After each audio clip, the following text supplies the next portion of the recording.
हिंदुस्तान का संविधान कहता है अगर आपकी बाइक या कार की टक्कर से किसी की मौत हो जाए तो आपको सजा हो सकती है, बेशक सामने वाला अपराधी हो। फिर योगी किस कानून के तहत अपराधियों पे बुलेट ट्रेन की बात कर रहे हैं? इसी शब्द का पोस्टमार्टम करने का वक्त आ गया है दोस्तों। क्या किसी कानून को बदलने की तैयारी है या योगी के इस बयान का इशारा कुछ और है जो खुले तौर पर समझ में नहीं आता? योगी के बोले गए दो शब्दों को गौर से समझने की जरूरत है। पहला है सद्भावना वाले लोग और दूसरा है बुलेट ट्रेन। इसी में पूरी सच्चाई छिपी है, लेकिन बावजूद इसके 99% लोग योगी के इन दो बयानों का सही मतलब नहीं समझ पाए।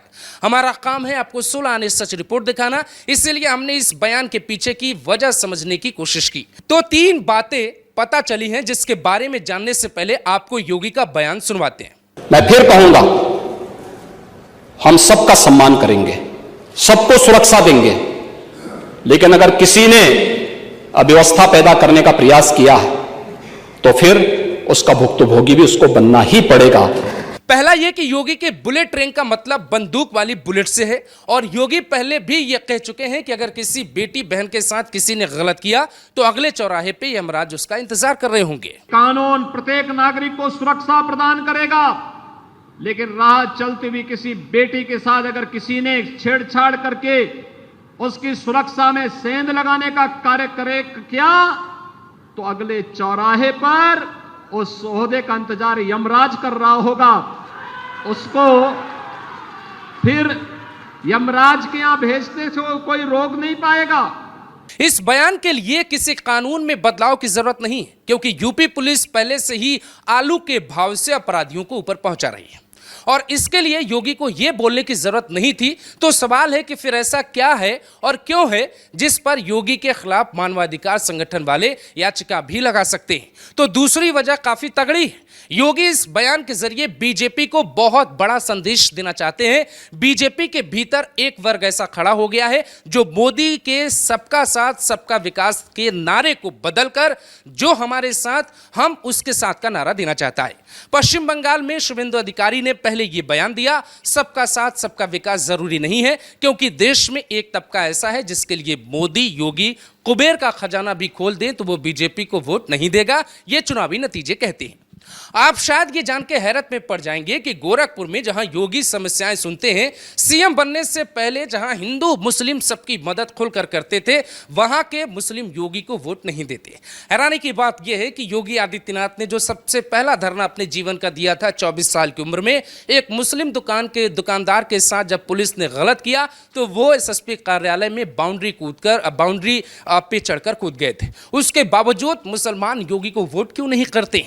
क्या उनके बयानों के कारण एक गलत प्रभाव जाता है या कहानी कुछ और है? ये आपको समझाते हैं।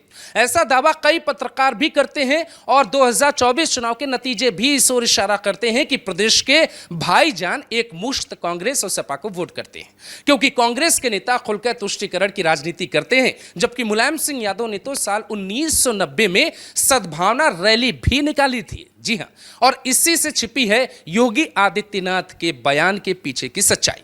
अक्सर मुलायम सिंह यादव की जयंती पे दोनों समुदायों को मिलजुल कर रहने का संदेश देने के लिए सद्भावना साइकिल रैली निकाली जाती है। बड़ी बात यह है कि बिहार के रक्सौल से अयोध्या के रास्ते आनंद विहार तक ट्रेन भी चलती है और आरोपियों के लिए सद्भावना एक्सप्रेस नहीं बल्कि बुलेट ट्रेन चलाया जाएगा। अब योगी का ये बुलेट ट्रेन वाला एक्शन कैसा होगा, इसकी प्लानिंग क्या है, ये खुद योगी बताते हैं। यानी सद्भावना, अब इनके लिए सद्भावना ट्रेन चलाएंगे, इनके लिए बुलेट ट्रेन चलेगी, चिंता मत करो। और उस बुलेट ट्रेन की तैयारी की जा रही है।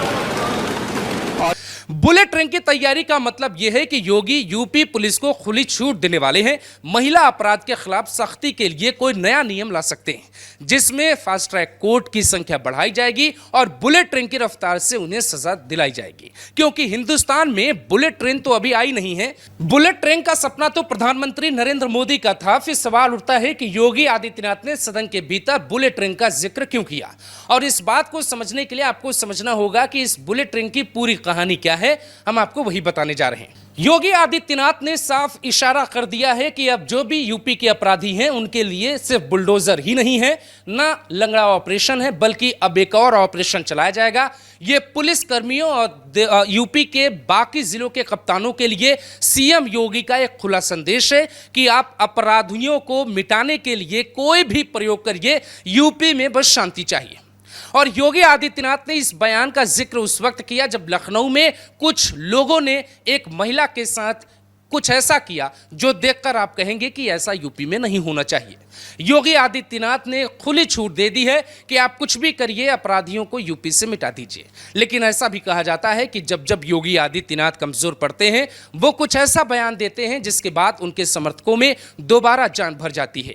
साल 2008 की बात हो, जब उन्हें जेल भेजा गया साथ में, उस वक्त जब वो वापस लौट कर आए तो उन्होंने कई ऐसे बयान दिए जिसके बाद उनके समर्थकों में बहुत ज्यादा बदलाव देखा गया। उसके बाद साल 2021 में आपने देखा कि किस तरीके से पार्टी के भीतर ही योगी को हटाने का नैरेटिव गढ़ा गया। उसके बाद योगी आदित्यनाथ जब सत्ता में जीत कर आए तो उनको एक दूसरे अवतार में देखा गया।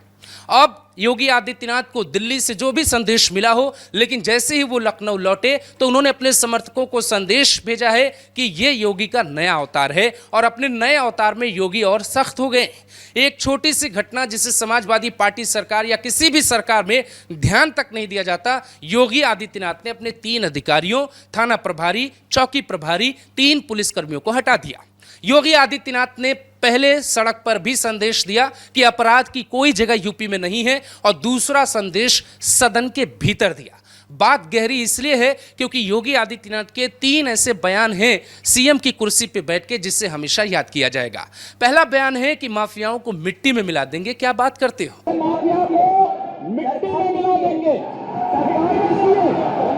दूसरा बयान है कि मई जून में यूपी को शिमला बना देंगे। एक गर्मी जो अभी किराना में और मुजफ्फरनगर में कुछ जगह दिखाई दे रही है ना, ये सब शांत हो जाएगी इसके बाद।